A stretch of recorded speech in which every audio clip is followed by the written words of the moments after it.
एक सेठानी थी, उसके नगर में एक मुनि का आगमन हुआ। वह उनकी वंदना को गई, प्रणाम किया, सेठ भी गया, श्रावक लोग दर्शन को गए, सब दर्शन करके चले गए, सेठ भी चला गया, सेठानी बैठी रही। मुनि ने कहा सब चले गए, सेठानी तुम भी जाओ। बोले गुरुदेव एक जिज्ञासा लेकर आई हूं। क्या है? मेरे मन में एक दुविधा है। क्या दुविधा है? मेरे मन में एक दर्द है, मेरे मन में एक पीड़ा है, मैं दुखी हूं महाराज। महाराज ने कहा नगर सेठानी दुखी? गरीब दुखी हो तो चल जाए, तू क्यों दुखी है? दौलत नहीं है? बोले अपार दौलत है, तो फिर क्यों दुखी है? महल बहुत बड़ा है, नगर सेठानी है, जितना पैसा मेरे पास उतना नगर में किसी के पास नहीं है, फिर दुखी क्यों है? तो सेठानी बोले एक दुख मुझे चुभता है, बहुत ज्यादा पीड़ा देता है, दर्द देता है। बोले क्या दुख है तुझे? बोले बरसों बीत गए, निसंतान हो, मुझे संतान सुख नहीं है महाराज, क्या वो मुझे प्राप्त होगा? मुनि ने कहा अवश्य होगा। इतना सुना कि कानों में जैसे अमृत घुल गया हो, रोम रोम रोमांचित हो गया। झूठे न होए मुनि के बहना, मुनि ने कह दिया इसका मतलब होगा या नहीं होगा। सेठानी जैन थी, उसने कहा गुरुदेव क्या बोल रहे हैं आप? बोले अवश्य पुत्र होगा तुझे। पुत्र होगा मुझे? आंखों से अश्रु की धारा छल छल करके बह गई, ऐसा लगा जैसे पुत्र हो ही गया हो। मुनि ने कह दिया, दर्द दुखती रोए पर हाथ रख दिया। मुनि ने कहा तुझे अवश्य पुत्र होगा, अवश्य पुत्र होगा, मैं पुत्रवती बनूंगी, मुझे मां का सुख मिलेगा, मुझे संतान का सुख मिलेगा, अवश्य मिलेगा। लेकिन जैसे ही लेकिन कहा ना, चेहरा उतर गया सेठानी का। लेकिन क्या मतलब गुरुदेव? तू आगे का बर्दाश्त नहीं कर पाएगी।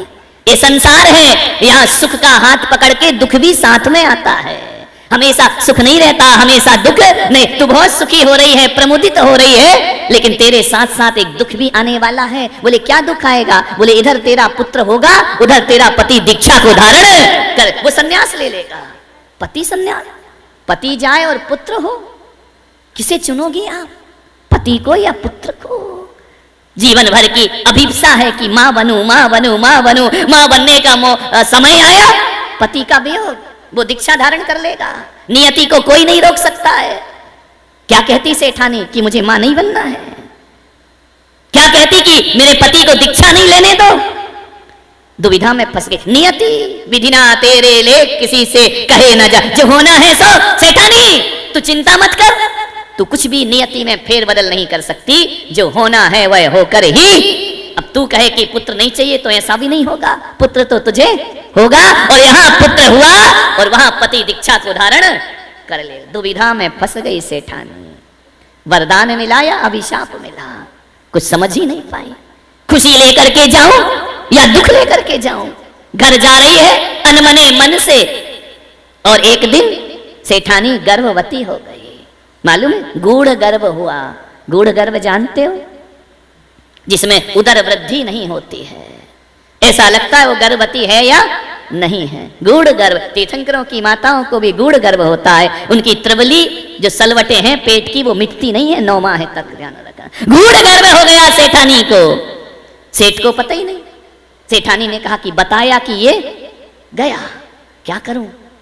नहीं बताया। अंतिम समय आया, 9 मास पूर्ण हुए। सेठानी ने कहा मेरा स्वास्थ्य सही नहीं है सेठ जी, मैं कुछ दिन किसी से मिलना नहीं चाहती हूँ, मैं आराम करना चाहती हूँ। सेठ बहुत चाहता था। उसने कहा कोई बात नहीं, नीचे जो तलघर है ना, उसमें तेरी व्यवस्था करा देता हूँ। 1 महीने तलघर के अंदर रही। सेठ से कहा मैं किसी से मिलना नहीं चाहती हूँ। सेठानी तो दिन गिन रही थी ना कि संतान होगी, पति को पता नहीं चलेगा, ध्यान रखना।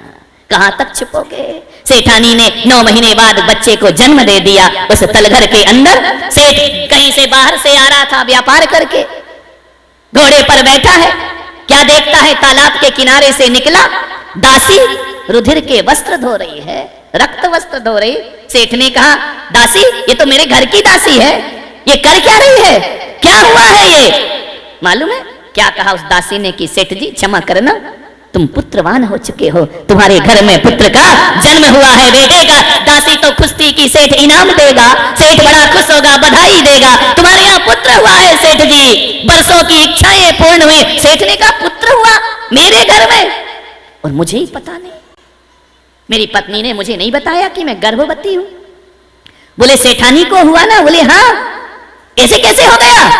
बोले सेठ जी गूढ़ गर्भ था उनको और उनको पुत्र का जन्म हुआ है। सेठ ने कहा धिक्कार ये संसार, जब मेरी ही पत्नी मुझसे छुपाती है, ये स्वार्थ का संसार है। सेठ ने कहा अब मुझे घर में रहने की जरूरत। इतनी सी बात में सेठ ने कहा अब सन्यास के मार्ग पे बढ़ना चाहिए। मेरी पत्नी मुझसे छुपा रही है, जिसके लिए मैंने सब कुछ किया, पूरा जीवन लगाया, इतनी स्वार्थी निकली कि मुझे नहीं बताया। दासी को पता है कि पुत्र हुआ है और मुझे नहीं पता, मुझे बताया ही नहीं। अब पुत्र खिलौना थोड़ी है कि बाजार से ले आई एक दिन में और हो गया। 9 महीने में इसने मुझे कितना छल किया, इस पगली ने कितना छल किया। 1 महीने अंदर रही नीचे, मुझे बताया नहीं कि हम संतान को जन्म देने वाले हैं। सेठ घर गया और जाकर के सेठानी से बोला लाओ ये सारी संपदा पुत्र के नाम करता हूं और मैं यहां से विदा लेता हूं। चले गए सेठ परम दिगंबर दीक्षा धारण किए, जाकर के सन्यास ले। नियति को कौन बदल सकता है? जो होना है वो होकर रहता है। सेठानी बिलख रही है पति के वियोग में। वैद्य बुलाए, ज्योतिषी बुलाए, ज्योतिषियों से कहा मेरे बच्चे का भविष्य देखो। बोले सेठानी जिस दिन तेरे बच्चे को पता चल गया कि संसार नश्वर है, उस दिन ये भी दीक्षा धारण कर लेगा। अरे सेठानी का मैं तो दोनों तरफ से लुट गई, पति भी गया और संसार के सुख ऐसे ही होते हैं। आज अच्छा होता है कल बुरा हो जाता है, आज सुख होता है कल दुख सामने आ जाता है। बड़े नाच गा के बेटे की शादी करते हो, बहू झगड़ालू आ जाती है, शादी का सारा सुख मिट्टी में मिल जाता है। संसार इसी का नाम है। करहूं तपस्या देह सो। चले गए सेठ। सेठानी ने कहा ऊपर वाले कक्ष में लाओ और मेरे पुत्र को संसार देखने नहीं मिलना चाहिए। नश्वरता देख ली तो वैराग्य ले लेगा। लाख उपाय करे, कोई लाख करे चतुराई, कर्म का लेख मिटे ना रे भाई, कर्म का लेख मिटे ना रे भाई। इस दुनिया में कर्म के आगे चले ना किसी का उपाय।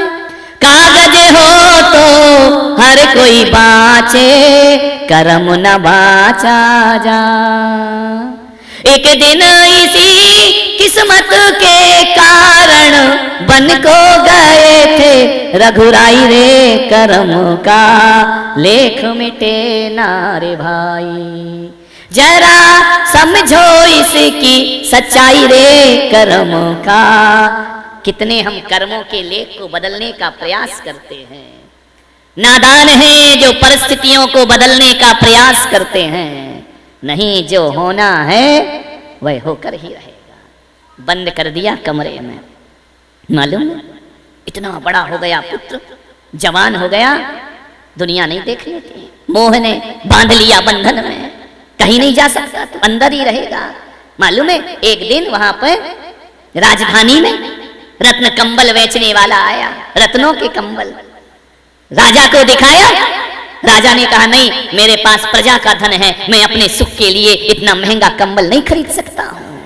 जाओ ले जाओ, हमें नहीं लेना है। जैसे ही राजधानी से लौटा, गांव में पहुंचा, नगर में सेठानी को दिखाया। सेठानी ने कहा रत्न कंबल इतना सुंदर। बोले हाँ मुझे दे दे। खरीद लिया सेठानी ने। मालूम है किस्मत कहां कहां ले जाती है। राजा ने ठुकराया, सेठ ने खरीद लिया, सेठानी ने खरीद लिया। बोले मेरा तो मेहनत का पैसा है, राजा का प्रजा का होगा, मैं तो खरीदूंगी। बहुत प्यार करती थी पुत्र को। मालूम है कंबल का क्या किया? कंबल लेकर के उसकी जूतियां बना दी, रत्नों की जूतियां बच्चे को पहना रही है। ओढ़ने के लिए नहीं लिया, क्योंकि उनका बोझ वो सहन ही नहीं कर सकता था। जूतियां बना दी। एक दिन जूती छत पर सूख रही थी, एक चील आई और जूती को उठा करके ले। वो मांस समझी कि मांस का टुकड़ा होगा। लाल जूती थी, मखमल की उठा करके ले गई, राजा के महल में छोड़ दिया। राजा ने कहा ये किसकी जूती है? इतनी महंगी रत्न कंबल की जूतियां? अरे ये तो वही कंबल है जिसे मैं नहीं खरीद पाया। राजा ने कहा कौन है मेरे नगर में इतना धनपति, एक तो कंबल खरीदे और उसके बाद उसकी जूतियां बना दे। इतना धनाढ्य कौन है? राजा ने कहा पता करो मेरे नगर में कौन ऐसा धनपति है। पता चला एक सेठ की सेठानी है। राजा ने कहा हम मिलेंगे उससे। गए मिलने के लिए। मालूम क्या हुआ? जाकर के मिले, सेठानी ने बड़ा स्वागत किया, सम्राट मेरे घर आए, राजा मेरे घर आए, आरती उतारी, अंदर ले गई। राजा ने कहा ये जूतियां तुमने बनाई हैं? हाँ महाराज मैंने बनाई। किसके लिए? अरे अब कैसे बोले? बोली कि राजा कहेगा मिलूंगा, और मिला कि बेटा गया। किस्मत कैसे होती है, मैंने तो किसी से मिलने ही नहीं दिया। राजा ने कहा कि सेठानी बोलो किसके लिए बनाई है? झूठ बोले तो राजा फांसी पे चढ़ा देगा, नहीं बोले तो राजा कहेगा बोल। तकदीर कहां ले जाती है। डरी डरी दबी आवाज में बोली महाराज मेरा एक पुत्र है। पुत्र है? रत्नों के जूते पहनता है, इतने महंगे, मुझे उस पुत्र से मिलवाओ। सेठानी ने कहा महाराज मैं सब कर सकती हूं, ये नहीं कर सकती हूं। ऐसा कैसा पुत्र है? जितना सेठानी मना करे राजा की जिज्ञासा उतनी बढ़ती जाए कि नहीं मैं तो देख, वो नहीं मिलेगा महाराज आपसे। क्यों नहीं मिलेगा? चोर है? अरे महाराज ऐसी बातें मत बोलो। तो क्यों नहीं मिलेगा? सेठानी मेरा आदेश है, हुक्म है, कहां है तुम्हारा पुत्र, हमें उससे मिलना है। सेठानी क्या करती लाचार, ले गई ऊपर कक्ष में, आरती उतारी राज की, दरवाजा खोला, जगमगा रहा है कक्ष, झिलमिला रहा है। राजा ने कहा सेठानी बहुत पैसा है तुम्हारे पास, मालूम है? आरती उतारी राजा की, क्या देखती है? उसकी आंख में बच्चे की आंसुओं की धार बह गई। सेठानी ने कहा महाराज बैठो। सरसों छिड़की, वह सरसों उचट करके उसके आसन पे चली गई बच्चे के। रानी सेठानी ने कहा महाराज भोजन करो। बोले हम यहीं भोजन करेंगे, यहीं पर लेकर के आओ। भोजन किया। क्या देखता है राजा कि बच्चा रो रहा है और सीधा नहीं बैठ रहा, ऐसा ऐसा हो रहा है, और चावल देते हैं तो यूं करता है, फेंक देता है। पूरा चावल फेंक दिया उसने। सेठानी से पूछा ये क्या करता है? बोले महाराज इसने कभी जीवन में आग नहीं देखी, इसने कभी सूर्य का प्रकाश नहीं देखा, ये रत्नों की रोशनी में पला है। आज तुम्हारे स्वागत में मैंने आरती उतारी ना, तो उसके ताप से इसकी आंख में आंसू आ गए। महाराज ये देखता नहीं है कि दीपक क्या होता है, इसने कभी इस कक्ष से बाहर नहीं जाता। देखो ना महाराज पूरा कमरा रत्नों से चमक रहा है, दमक रहा है।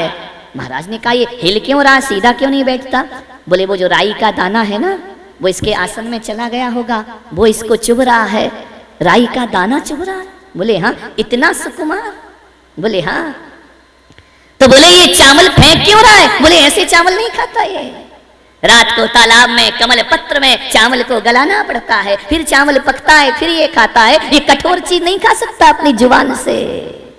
महाराज ने कहा ऐसा पुत्र, कंचन सी काया, इतना गुलाब जैसा कोमल कोमल वदन जिसका पंखड़ियों जैसा, लाल लाल गुलाबी रंग, बहुत सुंदर पुत्र है तुम्हारा। राजा ने देखा और चला गया।